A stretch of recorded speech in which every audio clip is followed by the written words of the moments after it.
Hamas bekerja keras untuk memproduksi roket bahan peledak rakitan dan drone yang memperkuat pencegahan Gaza terhadap pendudukan Israel.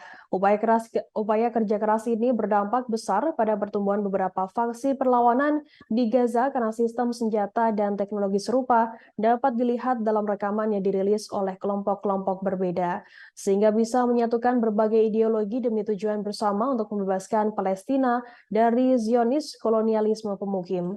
Di bawah ruang operasi gabungan Brigade Al-Hossam Hamas, Brigade Al-Quds BIJ, Brigade Abu Ali Mustafa dari PFLP Al-Mujahidin, kemudian Brigade Perlawanan Nasional Palestina dari DFLP, Brigade Salah Al-Din Al-Nasir, Jihad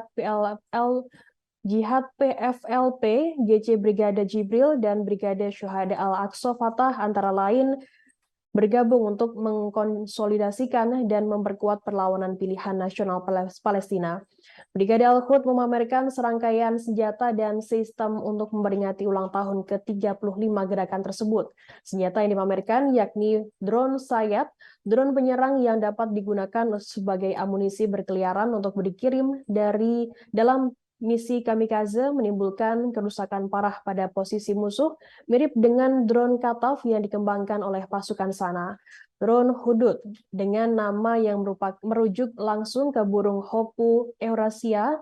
Drone ini menyerupai drone pengintai lainnya milik Hizbullah dan angkatan bersenjata Yaman. Kemudian yang ketiga, drone Sahab, drone yang dapat digunakan untuk misi pengintaian dan serangan terhadap posisi musuh. Meski semua drone telah digunakan untuk melacak dan menyerang posisi musuh selama beberapa hari konfrontasi, satu-satunya penggunaan drone baru yang diumumkan adalah Sayat yang menargetkan posisi dan situs militer Israel. Selain Brigade Al-Quds, Brigade Al-Hossam Hamas merilis rekaman drone serangan Al-Zawari. Ada sebanyak 35 drone menargetkan posisi musuh pada 8 Oktober 2023. Drone tersebut menawarkan dukungan udara bagi pejuang perlawanan yang melakukan operasi infiltrasi ke wilayah pendudukan Palestina di wilayah amplop Gaza. Drone bunuh diri tersebut dijuluki Al-Zawari, mengacu pada mendiang martir Muhammad Zawari, yang merupakan seorang insinyur luar angkasa Tunisia yang meletakkan dasar bagi program drone Al-Hossam dan dibunuh oleh Mossad pada 2016.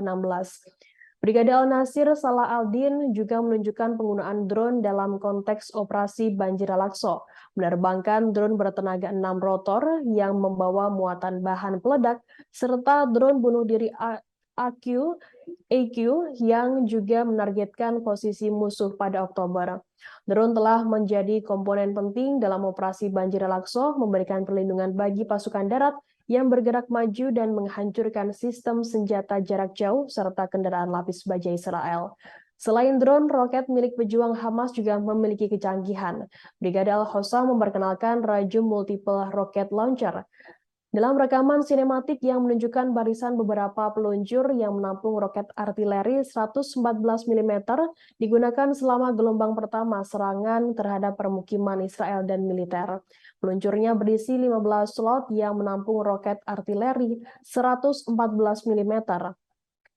Sistem jenis ini digunakan untuk menyerang posisi musuh dalam jarak yang relatif dekat. Menariknya, sistem yang didasarkan pada teknologi Perang Dunia Kedua ini telah dipasang pada platform yang dapat disesuaikan sehingga memungkinkan peluncur menembak pada berbagai sudut melalui engkol. Berikut daftar roket artileri jarak pendek hingga menengah. Yang pertama, roket artileri Katyusha. Roket yang dikembangkan Soviet ini menjadi dasar produksi roket di antara berbagai faksi perlawanan. Quds milik PIJ dan Hossam milik Hamas dibangun dan disesuaikan dengan produksi Soviet. Kemudian yang kedua yakni roket Borak 1040. Rangkaian roket ini menampung beberapa roket berbeda dengan jangkauan berbeda, mulai dari 10 km hingga 120 km membawa muatan yang bervariasi. Brigade Al-Quds baru-baru ini mengungkapkan beberapa peluncur roket yang dapat membawa dan menembakkan 24 roket secara bersamaan. Kemudian S-40 milik Al-Qassam telah terbukti menjadi senjata efektif yang menargetkan kota-kota terdekat yang diduduki seperti Askalan dan Sderot, menjadikannya tidak dapat dihuni selama berhari-hari. Yang kemudian Badr 3 roket jarak pendek Brigade Al-Quds sepanjang 3 meter membawa muatan 200 hingga 350 kg dan telah digunakan untuk menargetkan Askalan yang diduduki menyebabkan kerusakan parah pada posisi di kota yang diduduki. Sementara itu, roket jarak jauh yang dimiliki Hamas yakni yang pertama Ayas 250, roket pertama kali diluncurkan dan ditembakkan oleh Hamas pada Mei 2021 diduga menargetkan Bandara Eilat Ramon yang menghentikan semua penerbangan di Israel dalam sejarah pertama. Roket tersebut sesuai dengan namanya mempunyai jangkauan efektif 250 km, yang berarti bahwa perlawanan sekarang dapat menargetkan titik manapun di Palestina yang diduduki dari Gaza. Baru-baru ini roket tersebut ditembakkan ke arah Safad di Palestina Utara, di mana Komando Utara IOF bermarkas.